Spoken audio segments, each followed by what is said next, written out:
Fagoonaan baalamini, fagoonaan baalamini, boruu siftaanii jettee yeroo nuraan gubini, hireetti nyaan gubini, yoo si ta'uu baate na dhoksini, qaanii nan dabarsini.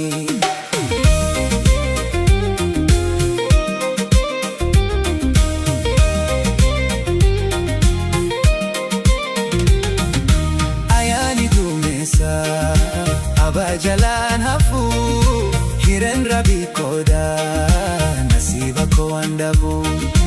Ayaani duumessa abaa jalaan hafu hireen rabii kooda nasiiba koo waan dhabu.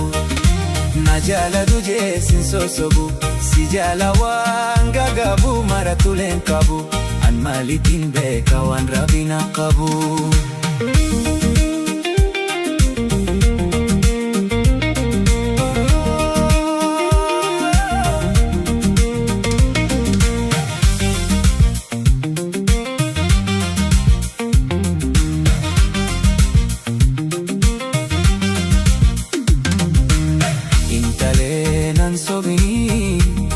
Fagoonaan baalamini, fagoonaan baalamini, boruu siftaanii jettee yeroo nuraan gubini, hireetti nyaan gubini, yoo si ta'uu baate na dhoksini, qaanii nan dabarsini.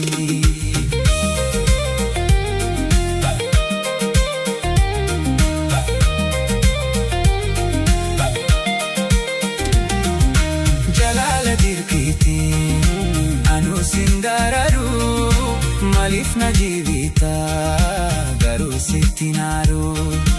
Jalaala dirqiitti anu sindararu, maaliif na jibita garuu sitti naaru.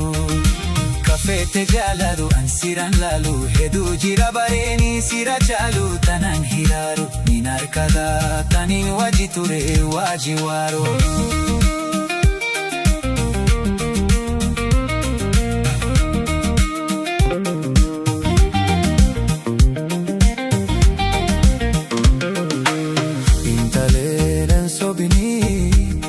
Fagoonaan baalamini, fagoonaan baalamini, boruu siftaanii jettee yeroo nuraan gubini, hireetti nyaan gubini, yoo si ta'uu baate na dhoksini, qaanii nan dabarsini.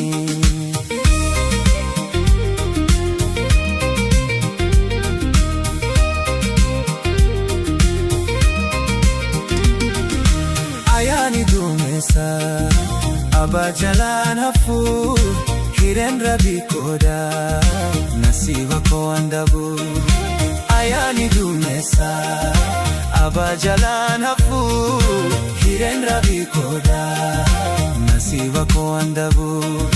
Na jaalatu jeesin sosobu si jala waan gagabu mara tuleen qabu an maalitiin beeka waan rabii na qabu.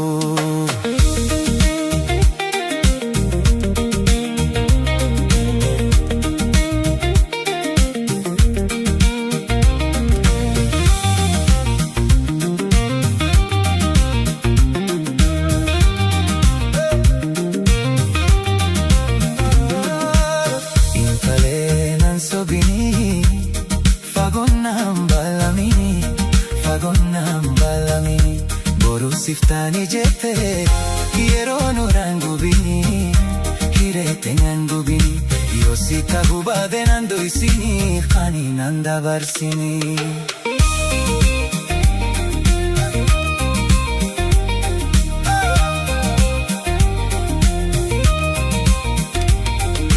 Jalaala dirqiitti anu sindararu, maaliif na jibita garuu sitti naaru.